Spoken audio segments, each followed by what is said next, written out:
At my sister's engagement party, my uncle laughed heartily. "Watch your wallet disappear," I muttered back, discreetly canceling the venue and freezing the card. He raised his glass, still chuckling. There's always someone who doesn't quite fit. The table burst into laughter, dismissing it as a playful jab. I scanned the room, taking it all in. Delicate napkins, sparkling juice glasses, and an excess of pastries no one touched. Everyone was dressed flawlessly, acting as if old scars were healed. My smile was empty. "Unneeded people are easy to remove," I whispered, easing my chair back and slipping out unnoticed. No one followed, not my mother, not my father, not even my sister, the heart of the evening's celebration.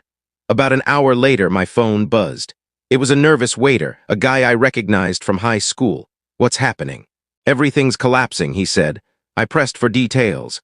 He described how the staff were told to stop serving, the DJ left early, and the lights dimmed during the first dance. "Perfect," I replied and ended the call.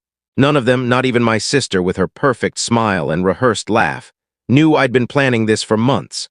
Not out of malice or anger, but because I was exhausted from being the family's safety net.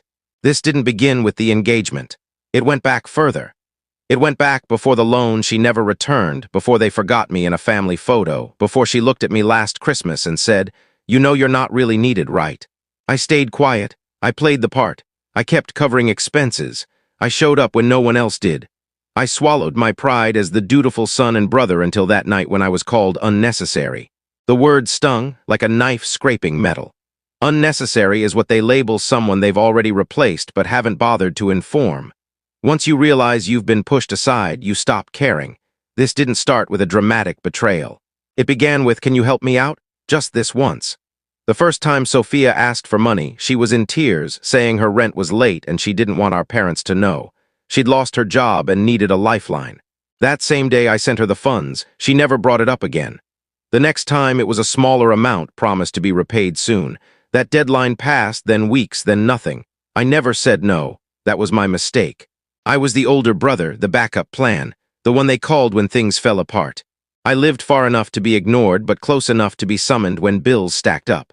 When Dad needed surgery and the better equipment wasn't covered, I paid. When Mom wanted to surprise Sophia with a better car, I co-signed. When their furnace broke in winter, my phone pinged at midnight with a payment request. Their response was either silence or entitlement, as if they deserved it. At first, I told myself this was family loyalty. That's what you do for loved ones, right? I thought if I kept giving, they'd eventually see me as more than a resource. I was wrong.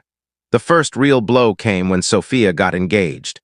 I learned about it through a glossy social media post, her staged proposal on a rooftop as her fiancé slid a lavish ring onto her finger.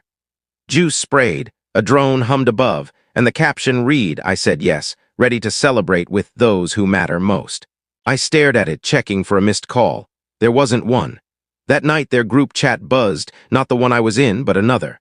I only found out because Mom accidentally sent me a screenshot meant for their inner circle. I wasn't included. Then came the dinner. I got a last-minute invite to a small gathering at our aunt's house. When I arrived, Sophia gave me a look like I'd spoiled her moment. "Didn't expect you to show," she said. Our uncle poured sparkling juice and made a loud joke. "Too many of us? Someone's the odd one out." Everyone laughed. I didn't.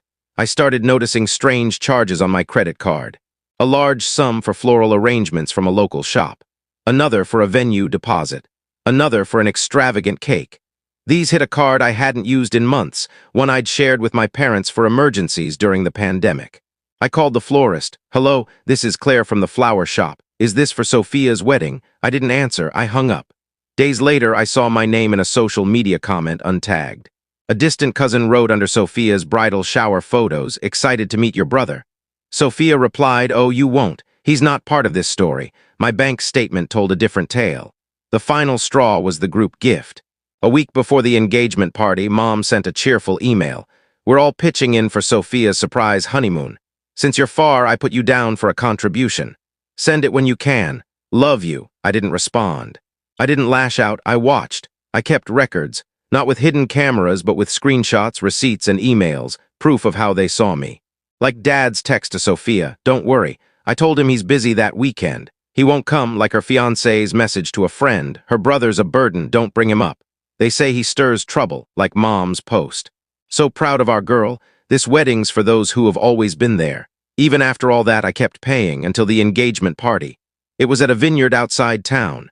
Tables covered in fine cloth, twinkling lights, a live band. A guest book with a vintage typewriter for notes. I drove there in silence, not because I had nothing to say, but because I was done talking to those who wouldn't listen. There were a dozen place settings. I was the extra. Uncle joked someone's always the spare. I scanned the table, Sophia in white, Mom glowing, Dad already acting strange. Friends, cousins, elders, all smiling. No one looked at me. I smiled anyway. Spares are easy to cut, I said softly and stood. I left, not with anger, not loudly, just done. An hour later, the venue went dark. The DJ stopped mid-song. Staff said the payment was declined. Something about a frozen card and a flagged account. The juice stopped flowing. The cake never arrived. The photographer left unpaid. Someone checked the booking, canceled weeks earlier. I didn't ruin anything, I just stopped funding it. I'd been the one bankrolling it all. They didn't notice. Or maybe they assumed I'd keep paying, invited or not. But when I walked away, they lost more than a guest. They lost their lifeline. They lost my compliance. They tried to smooth things over with game tickets. Front row seats to a sold-out match. Local team versus state rivals. The kind Dad bragged about watching with true fans. Mom texted, let's start fresh. Seats for everyone. Come enjoy some juice. No drama, we miss you. No drama. Charming, I agreed not to reconcile but to end it cleanly. At the stadium gate, Sophia was taking selfies with a giant foam finger, acting like nothing happened. Mom smiled as if we were still a perfect family. Dad handed me a hot dog like it was a peace offering. Try to have fun, he said, heading to his seat. I sat 2 seats apart. Not out of spite, but because distance was my only calm. The first half passed with cheers, flat juice, and fake cheese. Dad shouted at the refs like he was part of the team. Sophia streamed with a caption, family night, feeling blessed. I wasn't in her frame. I waited. Halftime neared, and with food lines crowded, they couldn't slip away. 15 minutes before the break, I stood and said, let's get food. I've got something to say. Dad looked confused. Mom tensed. Sophia rolled her eyes. We walked to the food stands, the air heavy with the scent of fried food and stale ketchup.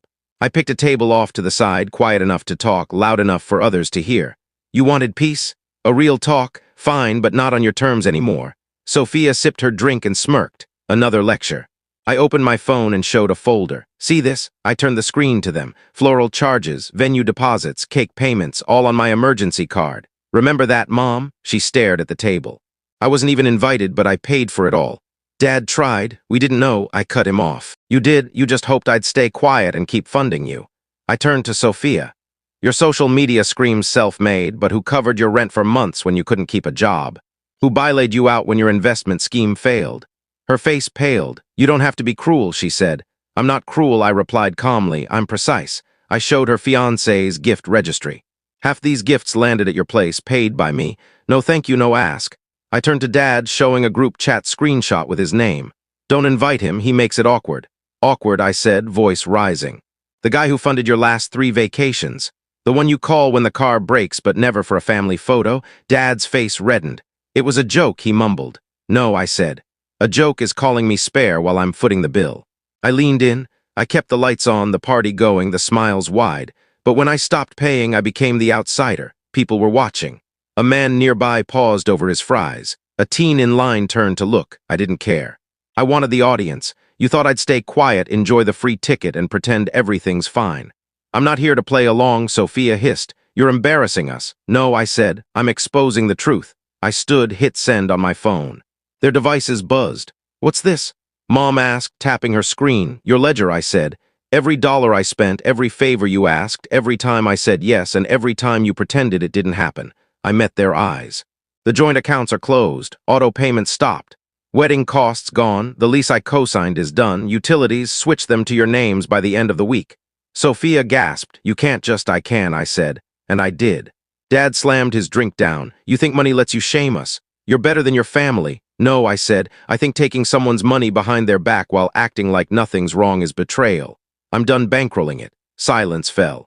Mom whispered, you'll regret this. I looked at her, seeing her clearly for the first time. No, I said, you'll regret losing the only one holding this family together. I turned to leave. 1 step, 2. Then I stopped. Thanks for the ticket, I said.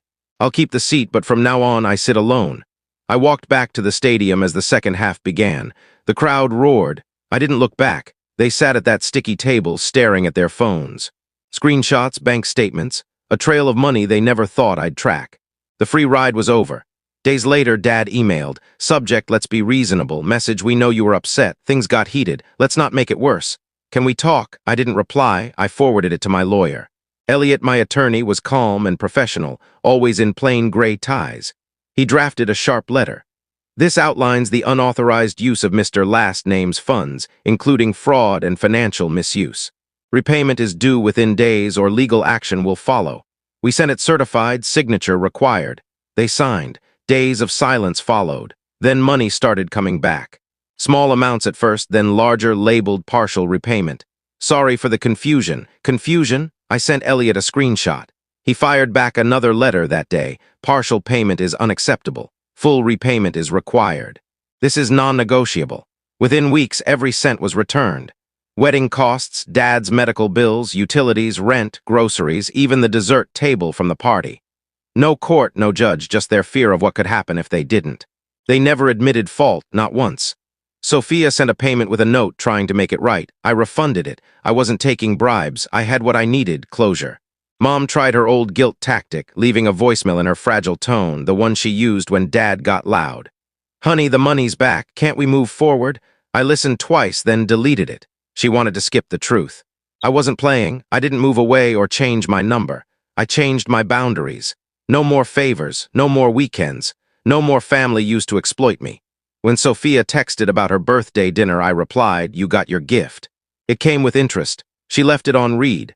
Dad tried one last time, a handwritten letter, neat cursive. The first line, "I never meant for it to go this far." I stopped reading. They always mean to take. They just don't expect you to notice. My life is quiet now. Same apartment, same street, same cafe on the corner. No more urgent knocks, no guilt trips, no invites with hidden costs. I see her fiancé downtown sometimes. He glances, then looks away. Good, he should. I passed Mom at the store once. She waved. I kept walking. They returned the money, but they'll never get me back. A week later, a note appeared under my door. No envelope, just slipped through. One line, "We all mess up, but we're still family." I smirked and wrote one line back. The next morning, I slid it under their door. "Stay close, I'm done." I heard her before she knocked. Slow steps, a pause, then two sharp knocks, bold enough to demand a response. Sophia never used the buzzer. She knew I'd ignore it. Knocking was personal. I opened the door. She stood there. No makeup, no earrings, no pretense. Just a thin coat and that familiar look she got before asking for something. "I'm not here for money," she said. "That's new," I replied. She didn't laugh. "I want you to think about it." "The wedding?" I asked. "What about it? I want you there." Silence. "It'll be small, no drama, just family. I want you to come." I said nothing. She pressed on. "I know we messed up. I know I did. But I don't want my kids growing up in a broken family." "You're still my brother." "No," I said. "I was your bank until the funds ran out." She flinched. Not because it was harsh, but because it was true. "I'm not proud of it," she said softly, "but I'm trying to fix it. We can't undo the past, but maybe." I cut her off. "Your wedding already happened, Sophia, when you charged my card, when you used someone else's name on the bill, when you cropped me out of the family photo. When I sat at a table for 12 and realized I was the extra, the spare." She looked away. "And now you show up with an invite like it fixes everything. You're not offering peace. You're offering silence again." "I'm trying," she whispered. "No," I said. "You didn't lose a brother. You just saw what happens when he stops being useful." She stood frozen, lips tight. I walked to the desk, grabbed a plain envelope, and wrote 4 words in black ink. "Return to sender." I set it on the table. "That's my RSVP. Take it." She didn't touch it. She didn't move. She walked to the door, hand on the knob, and paused. "If you ever change your mind, you know where I am." "Exactly," I said. She left. I didn't close the door right away. I listened. Steps down the stairs, car engine silence. I tucked the envelope in a drawer, not as a keepsake, but a reminder. The next day, a bank alert confirmed the utilities were out of my name. The car loan I co-signed was cleared and red-idled. No more debts, no more ties, no more favors. That Sunday, I made coffee in silence. Rain fell. I didn't think about her wedding or the past. I savored the peace I'd fought years to claim, worth every moment. That evening, I went to the post office and got a new mailbox label. Simple black letters. No family requests. They didn't lose me. They used me. And now I'm empty. Not of money, but of patience. For once, they're the ones who owe me.